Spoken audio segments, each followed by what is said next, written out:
Hello everyone, আপোনালোক সকলোকে learn and craft with মি চেনেলটোলৈ স্বাগতম জনাইছোঁ। এই ভিডিঅ'ত আমি আলোচনা কৰিব ওলাইছোঁ ক্লাছ 7ৰ ছ'চিয়েল ছায়েন্সৰ চেপ্টাৰ নম্বৰ 17। ইয়াৰ নাম আছিলে মোগল যুগ, সমাজ আৰু সংস্কৃতি। পোনপ্ৰথমে আমি চেপ্টাৰটোৰ ভিতৰত যিখিনি অতিৰিক্ত কুৱেশ্যন আহিব পাৰে সেইখিনি ডিছকাছ কৰিম। তাৰ পাছত আমি অনুশীলনী কুৱেশ্যনকেইটালৈ যাম। ঠিক আছে, গতিকে ব'লা পলম নকৰি ভিডিঅ'টোলৈ আগবাঢ়োঁ।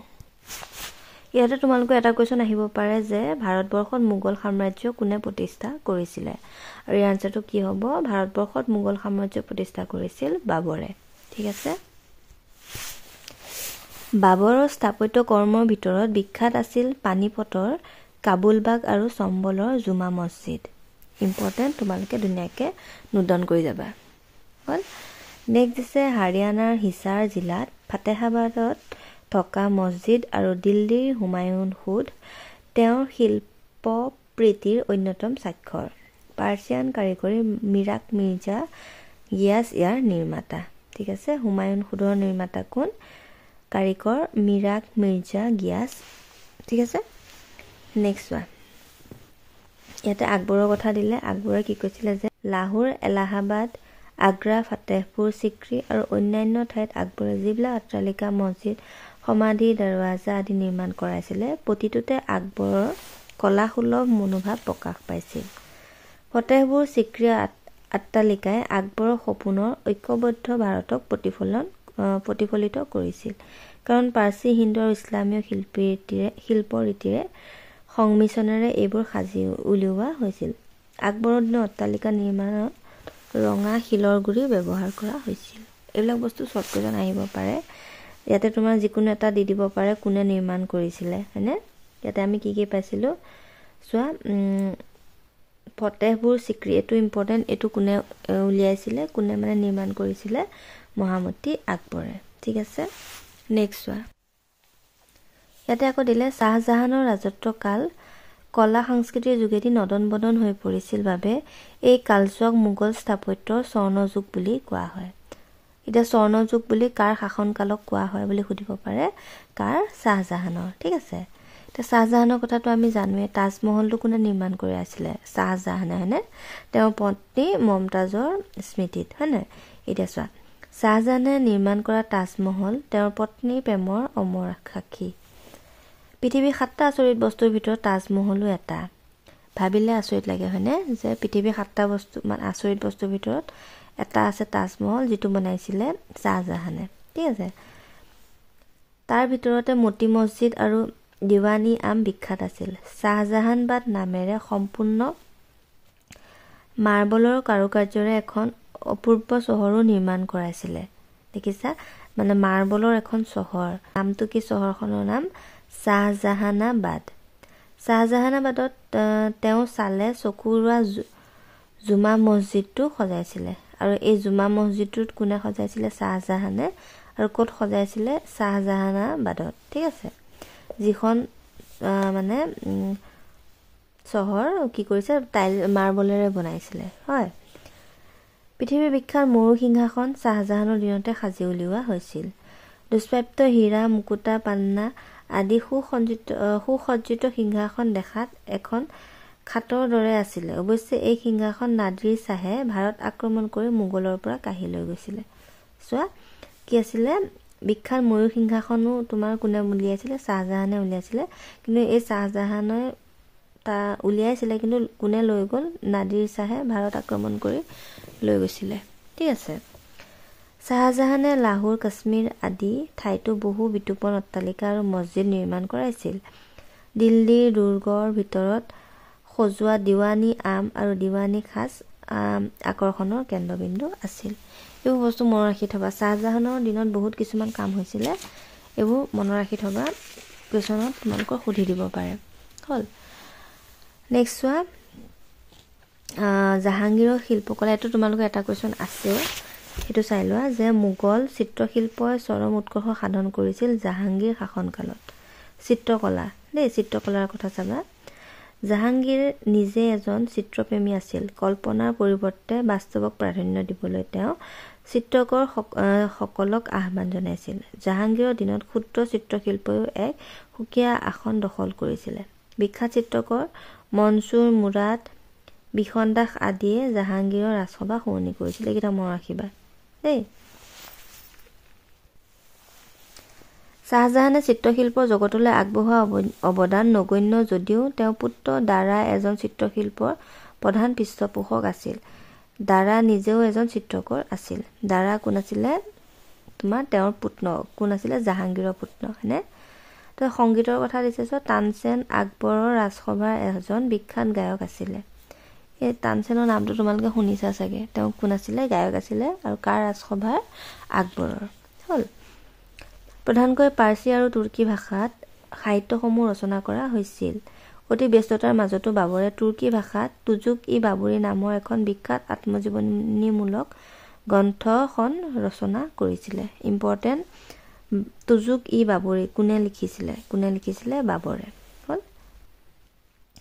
আকবৰৰ শাসনকালত পাৰ্চিয়ান গদ্য আৰু সাহিত্যত নৱজাগৰণৰ সৃষ্টি হৈছিল। সাংস্কৃতিক আৰবী, তুৰ্কী আৰু গ্ৰীক ভাষাৰ বহুতো কিতাপ পাৰ্চী ভাষালৈ অনুবাদ কৰা হৈছিলে। আৰু চোৱা, হুমায়ুনৰ এটা ভ্ৰাম্যমাণ পুথিভঁৰাল আছিল। আকবৰৰ ৰাজত্বকালৰ ৰামায়ণ, ভাগৱত, গীতা, উপনিষদ, অথৰ্ববেদ আৰু লীলাৱতী নামৰ গ্ৰন্থ কেইবাখন পাৰ্চী ভাষালৈ অনুবাদ কৰা হৈছিল। আকবৰৰ তৎপৰতাত পাৰ্চিয়ান সাংস্কৃতিক অভিধান পাৰ্চী প্ৰকাশ প্ৰণয়ন কৰা হয়। উৰ্দু কবিসকলৰ সন্মিলনক মুছায়েৰা বুলি কোৱা হয়। এইকেইটা বস্তু ইম্পৰ্টেণ্ট দেই, তোমালোকে লিখি ৰাখিবা। আকৌ এটা চোৱা, ইয়াতে হিন্দী ভাষাৰ কেইখনমান উল্লেখযোগ্য গ্ৰন্থ আছিলে। পদ্মাৱত, ৰামচৰিতমানস এণ্ড সুৰসাগৰ। ঠিক আছে। যিকেইটা তোমালোকৰ হাইলাইট কৰা আছে দেখিছা ন কিতাপত, গোটেইখিনি ধুনীয়াকৈ লিখি ল'বা শ্বৰ্ট কুৱেশ্যন হিচাপে দেই। মোগল সম্ৰাট মহম্মদ শ্বাহে উৰ্দু সাহিত্যৰ পৃষ্ঠপোষকতা কৰিবলৈ গৈ দক্ষিণৰ পৰা ৱালি নামৰ এজন কবিক ৰাজসভালৈ আনিছিলে। দেখিছা, কোনে আনিছিলে? মহম্মদ শ্বাহে ৱালিক আনিছিলে। তেওঁ এজন কবি আছিলে। তেওঁ এই কবিজনক তেওঁ ৰাজসভালৈ আনিছিলে। আকৌ চোৱা, সকলো ধৰ্মৰ সাৰুৱা কথাবোৰ শুনি আকবৰ মোহিত হৈছিল। সকলো ধৰ্মৰ মূল কথাবোৰ যে একে সেই কথা তেওঁ উপলব্ধি কৰিছিল। সেই সকলো ধৰ্মৰ মূল কথাবোৰ লৈ তেওঁ এটি নতুন ধৰ্মমত উলিয়াইছিলে। আৰু ইয়াকে আমি দিন-ই-ইলাহী বুলি জানো। দিন-ই-ইলাহী, হয়নে? দিন-ই-ইলাহী কোনে উলিয়াইছিলে? আকবৰে। তেওঁ মানে বিভিন্ন ধৰ্মবিলাকৰ বিষয়ে তেওঁ গম লৈছিলে আৰু গম পাই পেলাই এটাই তেওঁ মানে অনুভৱ কৰিলে যে সকলো ধৰ্মৰ মূল কথা এটাই, যে যিটো আৰু এজনে ভগৱান, হয়নে? সেইটোৱে মূল মন্ত্ৰ বুলি তেওঁ উপলব্ধি কৰিলে আৰু তাৰপিছতে এটা নতুন ধৰ্মমত উলিয়ালে। সেইটো হৈছে দিন-ই-ইলাহী। হ'ল। তাৰপিছত চোৱা, মহাৰাষ্ট্ৰত তেওঁ 13 শতিকাতে জ্ঞানদেৱে এই আন্দোলনৰ শুভাৰম্ভ কৰে। উত্তৰ ভাৰতত ভক্তি অনুগামী সকলৰ ভিতৰত ৰামানন্দই বিষ্ণুৰ অৱতাৰ ৰামক পূজা কৰা আৰম্ভ কৰে। কবিৰ তেওঁৰে প্ৰধান শিষ্য আছিল। শিখসকলৰ মাজত ভক্তি আন্দোলন গুৰি ধৰোঁতা আছিল গুৰু নানক। দেখিছে, ইম্পৰ্টেণ্ট। অসমত ভক্তি আন্দোলনৰ ধাৰাটোক বৈষ্ণৱ আন্দোলন বুলি কোৱা হয় আৰু এই ধাৰাৰ মুখ্য প্ৰৱৰ্তক আছিলে মহাপুৰুষ শ্ৰীমন্ত শংকৰদেৱ। ঠিক আছে, মোষ্ট ইম্পৰ্টেণ্ট, এইবিলাক মনত ৰাখিবা। নেক্সট চোৱা, হুমায়ুন নামাৰ লেখিকা আছিলে গুলবেদন বেগম। জাহাংগীৰৰ সাম্ৰাজ্ঞী নুৰজাহান বেগম আৰু শ্বাহজাহানৰ দুই জীয়ৰী জাহানাৰা আৰু ৰচনাৰে ৰাজনৈতিক ক্ষমতা লাভ কৰিছিল বুলি জনা যায়। আনহাতে শ্বাহজাহানে তেওঁৰ পত্নী মমতাজ মহল নাম তাজমহলৰ ৰূপত অমৰ কৰি থৈ গৈছে। তেওঁৰ নামটো কি আছিলে? মমতাজ মহল, হয়নে? আৰু তেওঁৰ নামতে তাজমহলটো উলিয়ালে। মমতাজ মহল আৰু তাজমহল, দেখিছা নামটো কেনেকৈ ওলালে। তাৰপিছত সম্ৰাটসকলৰ হিন্দু পত্নীৰ ভিতৰত যোধাবাই, মনবাই, জগত গোসাঁই ইত্যাদিৰ নাম উল্লেখ পোৱা যায়। মোগল সম্ৰাটসকলে বাস কৰা প্ৰসাদক হেৰেম নামেৰে জনা গৈছিলে। ইম্পৰ্টেণ্ট দেই, ৰাজপ্ৰসাদক কি বুলি কোৱা হয়? হেৰেম। তাৰপিছতে চোৱা, সেই টাইমত নাৰী সমাজত পৰ্তি প্ৰথা, সতীদাহ প্ৰথাৰ প্ৰচলন আছিলে। ৰাজপুত মহিলাসকলে জোহৰ নামেৰে এই প্ৰথা মানি চলিছিল। হ'ল। ইয়াতে চোৱা, হিন্দু ধৰ্মৰ নিচিনাকৈ ইছলাম ধৰ্মটো সেই সময়ছোৱাত এক উদাৰনৈতিক মতবাদ গঢ়ি উঠিছিল। ইয়াকে চুফিবাদ নামে জনা যায়। মালিক মহম্মদ জয়চী, মীৰ আব্দুল ৱাহিদ, সেই সময়ৰ প্ৰখ্যাত সুফি সন্ত আছিলে এইবোৰ চাই ল'বা হ'ল এতিয়া চোৱা যিখিনি আন্ডাৰলাইন আছে তোমালোকে ধুনীয়াকৈ লিখিবা আৰু এতিয়া চোৱা অনুশীলনী কুৱেশ্যন নম্বৰ 1ত দিছে উত্তৰ দিয়া ক চাচাৰামৰ সমাধি কোনে নিৰ্মাণ কৰিছিলে আৰু ইয়াৰ আনসাৰটো হ'ব চাচাৰামৰ সমাধি শ্বেৰ শাহে নিৰ্মাণ কৰিছিলে নেক্সট আকবৰৰ দিনত অট্টালিকা সজাওঁতে বিশেষভাৱে কি ব্যৱহাৰ কৰা হৈছিল এতিয়া আমি পঢ়ি আহিলোঁ কি ৰঙা শিলৰ গুৰি লিখিবা আকবৰৰ দিনত অট্টালিকা সজাওঁতে ৰঙা শিলৰ গুৰি বিশেষভাৱে ব্যৱহাৰ কৰা হৈছিল নেক্সট তাজমহল কোন নদীৰ পাৰত অৱস্থিত ইয়াৰ আনসাৰটো হ'ব তাজমহল যমুনা নদীৰ পাৰত অৱস্থিত নেক্সট ময়ূৰ সিংহাসন তৈয়াৰ কৰা কাৰিকৰজনৰ নাম কি ইয়াৰ আনসাৰটো লিখিবা ময়ূৰ সিংহাসন তৈয়াৰ কৰা কাৰিকৰজনৰ নাম হ'ল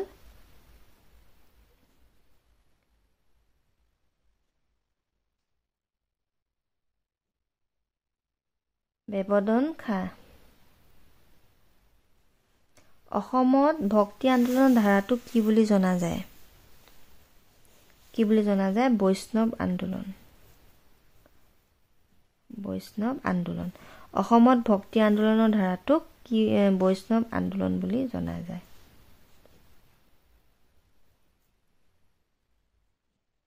হ'ল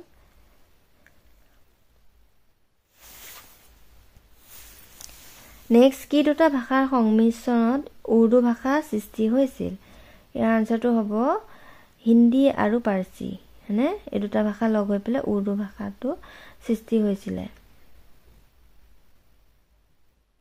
হিন্দু আৰু পাৰ্চী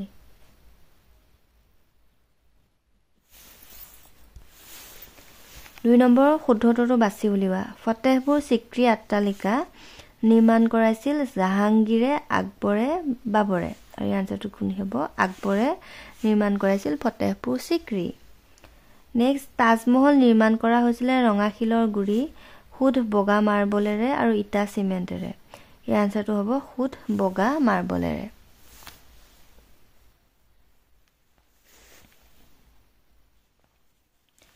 নেক্সট অসমৰ ভক্তি আন্দোলনৰ গুৰি ধৰোঁতা আছিলে ৰামানন্দ গুৰু নানক আৰু শংকৰদেৱ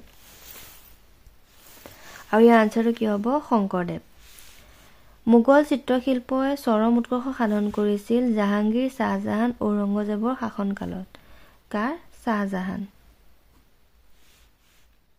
চিত্ৰশিল্প কৈছে ন চিত্ৰশিল্প জাহাংগীৰ হয়নে বাকী তোমাৰ এইবিলাক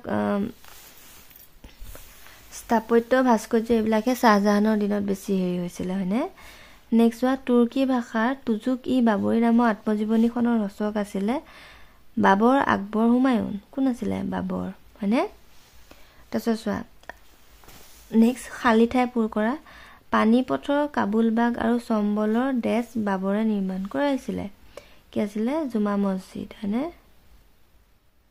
জুমা মছজিদ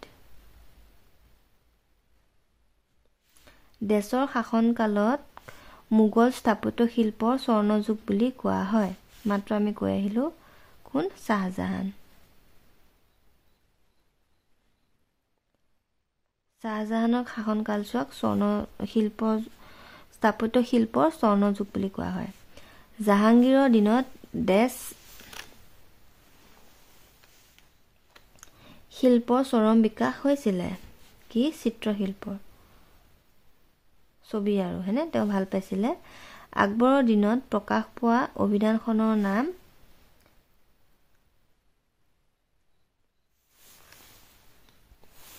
পাৰ্চী প্ৰকাশ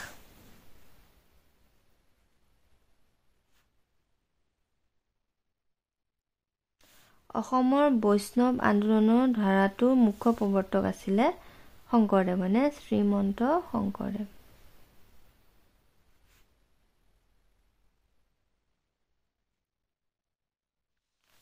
হ'ল নেক্সট চোৱা 50টামান শব্দৰ ভিতৰত উত্তৰ লিখা এজন চিত্ৰকৰ আৰু সমালোচক হিচাপে জাহাংগীৰে ভাৰতীয় চিত্ৰকলাৰ কেনেদৰে পৃষ্ঠপোষকতা কৰিছিল তোমালোকৰ কিতাপত আছে ইয়াতে পাইছা পেজ নম্বৰ 157 এটো গোটেইখিনি লিখি দিবা ইয়াৰ পৰা ইয়ালৈকে ঠিক আছে নেক্সট চোৱা মোগল যুগৰ স্থাপত্য কলা সংস্কৃতিলৈ শাহজাহানৰ অৱদান এই আনসাৰটো তোমালোকৰ আছে পেজ নম্বৰ 153 ইয়াতে তোমাৰ শাহজাহানে কি কৰিছে গোটেইখিনি দিয়াই হৈ আছে হনে ইয়াৰ পৰা যিমান পৰা শৰ্ট কৰি পেলাই লিখি দিবা গোটেইখিনিৰ পৰা ঠিক আছে আৰু যদি বেছি দীঘল হৈ যায় অলপ শৰ্ট কৰি দিবা নহলে গোটেইখিনি লিখি দিবা দে নেক্সট আকবৰৰ ধৰ্মনীতিয়ে মোগল যুগক কেনেদৰে প্ৰভাৱিত কৰিছিল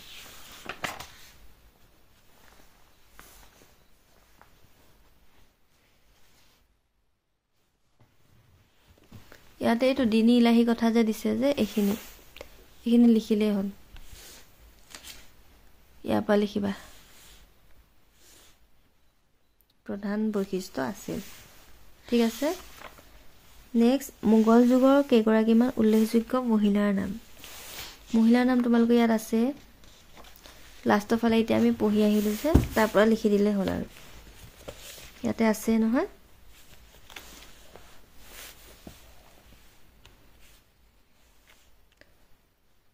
সোয়া নুৰজাহান বেগম জাহানাৰা ৰোশনাৰা এইবিলাক আৰু তাৰপিছত মমতাজ মহল এইবিলাক ঠিক আছে যি তোমালোকে মহিলাৰ নাম পোৱা গোটেইটা লিখি দিবা ঠিক আছে তো আজিলৈ আহিছো ভিডিওটো চোৱাৰ বাবে বহুত বহুত ধন্যবাদ নেক্সট ক্লাছত ইয়াৰ পাছৰ চেপ্টাৰটো ডিসকাস কৰিম and thank you for watching and study well